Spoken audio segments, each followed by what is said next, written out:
भक्तों, राधे राधे, जय श्री कृष्ण। भक्तों, आप सभी लोग जानते कि 29 जुलाई 2026 यानी बुधवार को पड़ रही है आषाढ़ महीने की पूर्णिमा तिथि। और भक्तों, ये वह तिथि है जो आषाढ़ महीने में पड़ने वाली सबसे बड़ी तिथि है, क्योंकि ये बुधवार के दिन पड़ रही है, जो बहुत ही खास है। और भक्तों, सभी लोग जानते हो, बुधवार पूर्णिमा तिथि का अगर सबसे बड़ा कोई उपाय है तो वह एक छुटकी काले तिल वाला उपाय है। तो भक्तों, इस पूर्णिमा तिथि के दिन आप लोगों को इस एक छुटकी काले तिल वाले उपाय को जरूर करना है।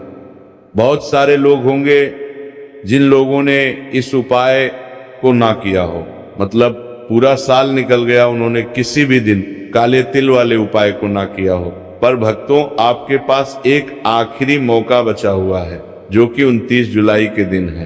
तो इस दिन आप लोगों को इस वाले उपाय को जरूर कर लेना है। भले ही आपने पूरे साल भर इस उपाय को ना किया हो, पर अगर आपने इस आषाढ़ महीने के बुधवार पूर्णिमा तिथि के दिन अगर इस वाले उपाय को कर लिया, तो आपको इस उपाय को करने का वो फल मिलेगा जिसकी आपने कभी कल्पना भी नहीं करी होगी। इसीलिए आप लोग इस वाले उपाय को एक बार जरूर कर लेना है, ताकि आप लोगों के हाथ से ये मौका ना जा सके और आपको इस उपाय को करने का फल मिल सके। भक्तों, ये उपाय पूज्य पंडितों और गुरुओं ने अपनी अभी की ही शिव महापुराण, जो हमारे हिंदू धर्म के 18 प्रमुख पुराणों में से एक है, उसी महापुराण की कथा में बताया है। जिस उपाय को आज हम आपको बहुत अच्छे से समझाने वाले हैं इस वीडियो को देखने के बाद, इस उपाय को समझने के लिए आपको कोई और वीडियो को देखने की जरूरत नहीं पड़ेगी। तो चलिए भक्तों, उपाय को शुरू करते हैं। देखिए, ये इस आषाढ़ महीने बुधवार के दिन पड़ने वाली पूर्णिमा तिथि, ये इतना खास होता है, इतना महत्वपूर्ण होता है। देखा गया है कभी कभी बड़े बड़े पूजा पाठ अनुष्ठान से जो मनोकामना पूर्ण नहीं होते, वह आषाढ़ महीने के बुधवार के दिन एक छोटे से उपाय करने से ही आपकी मनोकामना पूर्ण हो जाती है। और बहुत सारे लोगों ने इस उपाय को किया भी है और उनको इस उपाय को करने का फल भी जरूर मिला है। अगर आप लोग भी इस उपाय को करना चाहते हैं तो आप इस उपाय को पहले अच्छे से समझ लेना, सुन लेना, उसके बाद करना, आपको इस उपाय का फल जरूर मिलेगा। और इस उपाय को कर लेने से आपके घर में चाहे किसी भी प्रकार की दुख और समस्या क्यों ना चल रही हो, आपको उसका कारण भी नहीं पता है कि भाई ये समस्या किस कारण से चल रही है। उसका कुछ भी कारण हो सकता है, जैसे पितृ दोष हो सकता है या किसी भी तरह का मंगल दोष भी हो सकता है। तो इस दिन आप लोगों को ये वाला उपाय कर लेना है। ये एक ऐसा उपाय है जिस उपाय को अगर किसी विशेष दिन पर किया जाए तो भाई उस विशेष दिन का जो है वह तो हमें मिलता ही मिलता है, पर हमने उस दिन पर इस काले तिल वाले उपाय को किया है तो हमें उससे भी बड़ा फल मिलता है, और फल बहुत जल्दी मिलता है, क्योंकि आप इस उपाय को बहुत ही बड़े और विशेष दिन पर कर रहे हो। तो चलिए अब उपाय के बारे में बात करते हैं, लेकिन उससे पहले आप लोगों को ये जानना आवश्यक है कि आखिर ये उपाय किस समय करना है, किसको करना है और कैसे करना है। तो चलिए हम आगे आपको वीडियो में एक एक करके बता देते हैं। लेकिन उससे पहले अगर आप लोग हमारे चैनल पर नए हैं तो हमारे चैनल को सब्सक्राइब कर लेना और इस वीडियो को लाइक करके कमेंट बॉक्स में श्री शिवाय नमस्तुभ्यम ओम नमः शिवाय जरूर टाइप कर देना। तो भक्तों, इस एक छुटकी काले तिल वाले उपाय को हमें इस बुधवार पूर्णिमा तिथि के दिन कैसे करना है, किसको करना है, किस समय करना है और कहां पर करना है, ये सारे सवालों के जवाब आपको इस वीडियो में मिल जाएंगे। और जो ये वीडियो देखेगा भाई, उसको एक छुटकी काले तिल वाला उपाय जरूर करना चाहिए, क्योंकि इस दिन काले तिल का भी बहुत ही बड़ा और विशेष महत्व होता है। और जब बात आ जाए एक छुटकी काले तिल की, तो ये सोने पे सुहागा वाली बात हो जाती है और ये एक बहुत ही बड़ा उपाय हो जाता है बुधवार पूर्णिमा तिथि का। तो अब भक्तों, इस काले वाले तिल उपाय को आखिर करना किसको है, सबसे पहले हम लोग वो बात जान लेते हैं। तो देखो, घर की जो बड़ी माताएं बहनें होती हैं, उन माताओं बहनों में से कोई भी एक बड़ी माता बहन इस वाले उपाय को कर सकती है। और भक्तों, अगर आप चाहे तो अपने घर में से सभी सदस्यों को भी इस उपाय को करवा सकते हैं। अगर किसी व्यक्ति की खुद की कोई मनोकामना है, खुद की कोई दुख और परेशानी है जो कि वो अपने लिए ही करना चाहता है, इस वाले उपाय को तो वो खुद अपने लिए भी कर सकता है। बाकी अगर कोई घर में से ऐसा है जो कि अपने पूरे घर परिवार की सुख और शांति के लिए ये वाला उपाय करना चाहता है तो भाई वो भी कर सकता है, उसमें भी कोई दिक्कत वाली बात नहीं है। कहने का मतलब यह है कि इस उपाय को हर एक सदस्य भी कर सकता है और पूरे घर परिवार के सदस्य के लिए घर की बड़ी माताओं बहनों में से कोई एक माता बहन भी कर सकती है। माताएं बहनें अगर घर में उपस्थित ना हो या वह ये वाला उपाय ना कर पा रही हो तो फिर घर का कोई बड़ा सदस्य भी इस काले तिल वाले उपाय को कर सकता, चाहे फिर वह पुरुष ही क्यों ना हो, उसमें कोई भी दिक्कत वाली बात नहीं है। अब भक्तों, इस एक छुटकी काले तिल वाले उपाय को हमें करना कहाँ पर है? इसे हमें तुलसी के क्यारे के पास में जाकर करना है। बहुत सारे लोग प्रश्न करते हैं हर एक उपाय को करते समय, क्या हम इस उपाय को घर पर या मंदिर में कर सकते हैं? देखो, तो इस वाले उपाय को आप घर ही करोगे तो अच्छा रहेगा। अगर घर पर तुलसी का पौधा नहीं है तो शिव मंदिर में उपाय को करोगे तो भी अच्छा होगा इस वाले उपाय को। उसके बाद में भक्तों, जो अगला प्रश्न निकल कर आता है वह ये है, आता है इस उपाय को लेकर कि आखिर इस उपाय को हमें किस समय करना है, सुबह के समय करना है कि शाम के समय करना है? तो देखो, इस वाले उपाय को आप लोग सुबह के समय भी कर सकते हो और शाम के समय प्रदोष काल में भी कर सकते हो। अब अगर आप पूछो कि भाई साहब सबसे उत्तम समय कौन सा रहेगा इस एक छुटकी काले तिल वाले उपाय को करने का, तो हम आपसे बस यही कहेंगे कि इस उपाय को आप शाम के समय करेंगे तो ज्यादा बेहतर होगा। बाकी अगर सुबह के समय भी करेंगे तो भी अच्छा होगा, उसमें कोई भी दिक्कत वाली बात नहीं है। तो अब भक्तों, जो अगली सबसे बड़ी और महत्वपूर्ण बात आती है वो ये आती है कि सुबह अगर हम उपाय को करेंगे तो हमें कितने बजे से लेकर कितने बजे तक के बीच में करना है, और शाम के समय प्रदोष काल में करेंगे तो हमें कितने बजे से लेकर कितने बजे के बीच में करना है। तो देखो, सुबह जितनी जल्दी हो सके आप उपाय को करने की कोशिश करना। बाकी अगर किसी कारणवश लेट भी हो जाओ, थोड़ी देर भी हो जाए, तो 10 या 11 बजे तक भी आप उपाय कर लेना, पर 12 बजे से ज्यादा देरी ना हो, ठीक है? इस बात का ध्यान रखना। उसके बाद में भक्तों, अगर शाम के समय प्रदोष काल की बात करें, प्रदोष काल का जो समय है होता है वो शाम के 6 बजे से शुरू हो जाता है। मतलब शाम के 6 बजे से लेकर 7 बजे के बीच का जो समय होता है, ये समय प्रदोष काल का समय होता है। पर अभी जो मौसम चल रहा है, इस मौसम में जो है शाम बहुत देरी से होती है, तो आप इस उपाय को 7 या 8 बजे के बीच में भी कर सकते हो। मतलब शाम के 6 बजे से रात 8 बजे के बीच में आप कभी भी इस वाले उपाय को कर सकते हो, उसमें कोई भी दिक्कत वाली बात नहीं है।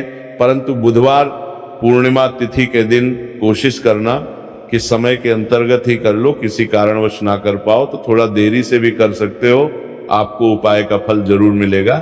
तो चलिए बात करते हैं हमारे पहले उपाय की। देखिए, इस उपाय के लिए आपको 2 दीपक लेने होंगे। दोनों ही दीपक आप मिट्टी के भी ले सकते हैं और दोनों ही दीपक आप शुद्ध आटा मरकर उनके भी तैयार कर सकते हैं। अब भक्तों, दोनों ही दीपक के अंदर आपको शुद्ध घी का प्रयोग करना होगा और एक दीपक के अंदर आपको गोल रुई की बाती का प्रयोग करना होगा और एक दीपक के अंदर आपको लंबी बाती का प्रयोग करना होगा। लंबी बाती वाले दीपक के अंदर आप मौली वाला जो धागा आता है कलावा का, उसकी बाती का प्रयोग भी आप लंबी बाती वाले दीपक के अंदर कर सकते हैं। देखिए, 2 दीपक वाला ये चमत्कारी उपाय केवल बुधवार की रात्रि में ही किया जाता है, इसीलिए आपको इस उपाय को बहुत ही ध्यान से समझना। इसी के साथ में आपको एक चुटकी काले तिल के दाने लेना है और इसी के साथ में आपको मात्र एक चुटकी हल्दी भी लेनी होगी। अब भक्तों, ये सभी सामग्री लेकर के आपको रात्रि के समय पहुंच जाना है अपने घर में, जहां कहीं भी तुलसी जी का पौधा, तुलसी माता का निवास स्थान है, वहां पर देखिए भक्तों, सबसे पहले तो आपके पास जो एक गोलबाती का दीपक, उसे आपको तुलसी जी के वहां पर प्रज्वलित करना है। दीपक को प्रज्वलित करते समय आपको ओम नमो भगवते वासुदेवाय इस मंत्र का 11 बार जाप कर लेना है। अब देखिए भक्तों, आप जो एक चुटकी काले तिल के दाने लेकर के आए हैं उन्हें आपको अपने सीधे हाथ में रखना है, और जो आपने गोलबाती वाला दीप प्रज्वलित किया है माता तुलसी जी के वहां पर, उसके ऊपर से आपको इन एक चुटकी काले तिल को घड़ी की दिशा में घुमाना है। आपको अपना नाम और अपनी गोत्र को बोल देना है, और फिर आपको इन काले तिल को उससे जलते हुए दीपक के अंदर डाल देने हैं। देखिए, काले तिल भगवान विष्णु के पसीने से उत्पन्न हुए हैं, और जब भी हम ये दीपक की रात्रि में प्रज्वलित करते हैं तो इससे हमें हमारे कर्ज में राहत मिलती है, हमारे जीवन में धन प्राप्ति के नए नए मार्ग खुलते हैं, हमारा अगर कोई भी कार्य रुका हुआ है तो वह भी परिपूर्ण होता है। देखिए, गोलबाती का जो दीपक है, विशेषकर हम माता तुलसी के वहां पर भगवान विष्णु और माता लक्ष्मी के निमित्त प्रज्वलित कर रहे हैं। इस प्रकार से आपको यह दीपक प्रज्वलित कर देना है। अब जो आपके पास लंबी बाती का दीपक है, एक चुटकी हल्दी है, तो इससे आपको लेकर के पहुंचना है अपने घर के मंदिर में। आपके घर के मंदिर में माता लक्ष्मी की जो भी प्रतिमा ही मूर्ति है उनके सामने सबसे पहले तो आपको ये लंबी बाती का दीपक रखना है, फिर आपको दीपक को प्रज्वलित कर देना है। दीपक को प्रज्वलित करते समय आपको ओम महालक्ष्मी नमः इस मंत्र का जाप करते रहना है। अब भक्तों, आपके पास जो एक चुटकी हल्दी है उसे आपको अपने सीधे हाथ में रखना है, और इस एक चुटकी हल्दी को आपको उस दीपक के ऊपर से 11 बार घड़ी की दिशा में घुमाना है, और आपको ओम महालक्ष्मी नमः मंत्र का जाप करते रहना है, और इस एक चुटकी हल्दी को आपको उसे दीपक के अंदर डाल देना है। देखिए, एक चुटकी हल्दी वाला जो दीपक है आपके जीवन से दुर्भाग्य को समाप्त करता है, माता लक्ष्मी की आपको कृपा प्राप्त करवाएगा, धन प्राप्ति के आपके जीवन में नए नए मार्ग बनाएगा। देखो, अगला उपाय है वह भी बहुत ज्यादा खास है। तीनों उपाय को आप जरूर सुनना, क्योंकि जो आपको अच्छा लगे वो उपाय आप कर सकते हैं। देखिए, इस उपाय के लिए आपको 2 हरी इलायची लेनी होगी। हरी इलायची आपको साबुत लेनी है, खंडित नहीं होनी चाहिए, और इसी के साथ में आपको मात्र थोड़ा शहद लेना है। शहद आपको मात्र आधा चम्मच या फिर उससे भी कम ले लेना है, और इसी के साथ में आपको एक दीपक ले लेना है। दीपक आप चाहे तो मिट्टी का भी ले सकते हैं, और आप चाहे तो शुद्ध आटा मढ़कर उसका दीपक भी आप तैयार कर सकते हैं। इस दीपक के अंदर आपको मौली का जो धागा आता है कलावा का, उसकी बाती का प्रयोग करना होगा। यानी कि इस दीपक के अंदर आपको लाल रंग की बाती का प्रयोग करना होगा, और इस दीपक के अंदर आपको शुद्ध घी का प्रयोग करना होगा। अब ये सारी सामग्री ले करके आपको अपने घर में जो भी मंदिर है वहां पर पहुंच जाना है, और आपको माता लक्ष्मी के किसी भी स्वरूप के सामने बैठे जाना है। अगर माता लक्ष्मी की फोटो है, माता लक्ष्मी की प्रतिमा है, तो उनके सामने आपको बैठ जाना है। अगर माता पार्वती की प्रतिमा है तो उनके सामने आपको बैठ जाना है, यानी कि किसी भी माता के स्वरूप के सामने आपको बैठ जाना है। अब देखिए, सबसे पहले तो आपको माता रानी के सामने थोड़ी सी चावल की ढेरी बना देनी है, यानी कि थोड़ी सी अक्षत के दाने आपको माता रानी के सामने रखना है। उसके बाद आप जो एक दीपक लेकर के गए हैं, उस दीपक को आपको उन्हीं चावल के दानों के ऊपर रख देना है, और फिर इस दीपक को आपको माता रानी के सामने प्रज्वलित कर देना है। देखें, इस दीपक को प्रज्वलित करते समय आपको ओम महालक्ष्मी नमः इस मंत्र का लगातार जाप करते रहना है। दीपक को प्रज्वलित करने के बाद आप जो 2 हरी इलायची लेकर के गए हैं, उसमें से एक हरी इलायची को तो आपको उसी दीपक के अंदर डाल देनी है, और वहीं पर आपको कम से कम 21 बार ओम महालक्ष्मी नमः इस मंत्र का जाप कर लेना है। अब आपके पास जो शहद है और एक हरीची है, उसे सीधे आपको लेकर के पहुंच जाना है। भगवान शिव के मंदिर में पूज्य गुरु जी ने बताया है कि ये उपाय आपको सिर्फ और सिर्फ शाम के समय ही करना होगा। शाम को जब भी सूर्यास्त का समय होता है तो उस समय आपको ये उपाय करना है। लेकिन सबसे पहले तो आपके पास जो एक हरी इलायची है उसे आपको उस शहद के अंदर अच्छे से डुबो देना है, यानी कि शहद का लेपन उसे हरी इलायची के ऊपर चारों तरफ आपको कर देना है। अब ये जो शहद से युक्त हरी इलायची है, इससे आपको भगवान शिव के शिवलिंग पर अर्पित कर देनी है और आपको वह श्री शिवाय नमस्तुभयम इस मंत्र का लगातार जाप करते रहना है। फिर इसके बाद आपको एक लोटा जल भी अपने साथ ले करके जाना, तो एक लोटा जल भी आपको धीरे धीरे शिवलिंग पर समर्पित कर देना है और आपको श्री शिवाय नमस्तुभयम इस मंत्र का जाप करते रहना है। फिर इसके बाद आपको अपने घर आ जाना है। इस प्रकार से आपको ये उपाय कर लेना है। तो चलिए भक्तों, जान लेते हैं पूज्य पंडितों और गुरुओं द्वारा बताए गए दूसरे उपाय के बारे में। देखिए, इस उपाय के लिए आपको लेना है 11 चावल के दाने। गुरुजी ने कहा है चावल के दाने खंडित नहीं लेने हैं, बिल्कुल साबुत होने चाहिए। उसके साथ में आपको लेना है एक बेलपत्र।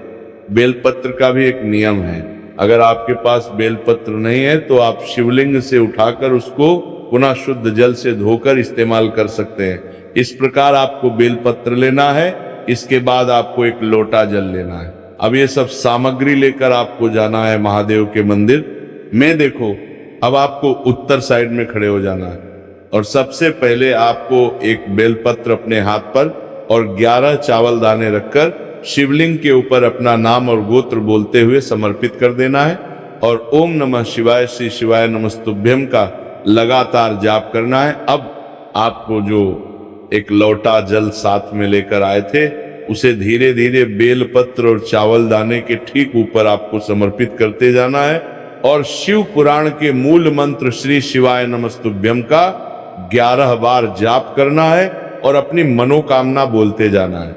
देखो, बस छोटा सा उपाय करना है, देखना एक दिन आपके सब काम बनने लग जाएंगे।